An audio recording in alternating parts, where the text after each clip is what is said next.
Here's an update on the Phantom merging model in FusioniX. In the previous video, it was clearly explained that the Phantom merging model allows our reference images to move with higher similarity as guided by our pose-driven videos. This merge model has better fidelity to the reference image and reasonably extends to the hand-tail needle. The Phantom model itself does not have the function of tail needles, so I am using it in combination with the BAC model here. In terms of results, the dynamic is extremely strong. Almost certainly, you can get great outcomes with just a few pulls.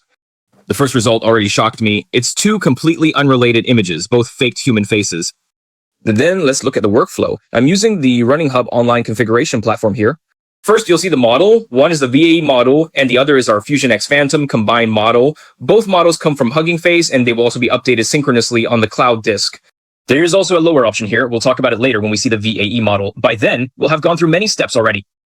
Text encoding model VAE with 4 gains.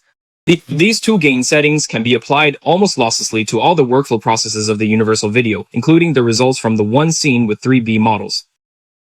What kind of input are we dealing with? A prompt with width, height, and length using 2 frames as input. Then we'll look at 3 or 4 ways to do it. We'll standardize the width and height of these 2 images, align the first and last frame nodes, and then we can start the process. Evaluating based on this first result, in our previous approach, when dealing with these 2 completely unrelated input images, we often ended up with very stiff transitions. I'm confident in this process because he's making an interesting transition. Navigate to RunningHub, click on AI, or click the link in the introduction to register and get 1,200 points. Log in daily to receive an additional 100 points.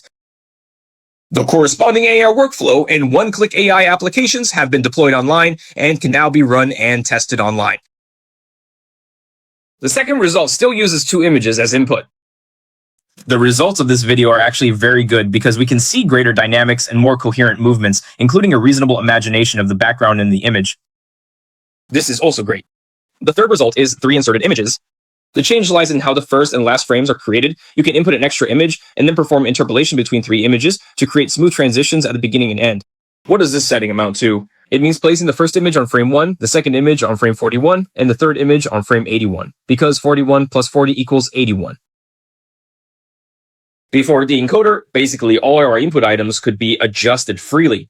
Once the encoding is done, we can't make any adjustments anymore. Seeing this third result still shows consistent performance. These streams are definitely worth trying. We're using an accelerated model here, so the steps needed are just 8 with a CFG value of 1. So based on our past experience, we should be very clear that if CFG is 1, what does that mean? That means our reverse prompts are likely completely ineffective now. Especially now, we can clearly feel that for certain special tasks, we will definitely apply acceleration models. Then, is the reverse prompt itself important? In my opinion, it's hard to evaluate. It depends on the specific situation. For example, when development reaches a certain stage, reverse prompts become extremely important. After this cycle, when we only need the forward direction to capture the desired results, the reverse Dirichlet series becomes less important. So we're clearly in a transitional phase now. Let's take a look at applying reverse Dirichlet in the Wangxiang video. Here we're using a node that still comes from KJ's One video plugin. This is the entire set of it, connecting it to the text encoding area. A forward decrease input and reverse decrease input here. There are 3 values. Let's take a look at the relevant interface on GitHub. KJ said he wasn't quite sure and quoted a piece of text. The general meaning conveyed by this text is that increasing each of these 3 values will enhance the effectiveness of our reverse prompts. The experience is to directly set this value to 1 here for your reference. In terms of effectiveness, I haven't tested it because with such strong control over the first and last frames, the reverse effect isn't very significant. It might be more commonly used in tattoo videos. If we run it locally and find there's no corresponding node, just update the plugin to the latest version since this is a recent update. So most of the time, this channel shares some open source models and projects, but closed source models are where RunningHub really shines. It brought down the prices of many popular models such as V2, Killing, and Wan NAG. Some specifications were even lower than the official published prices. The more you use it, the more you realize that saving up bit by bit really saves money in the long run.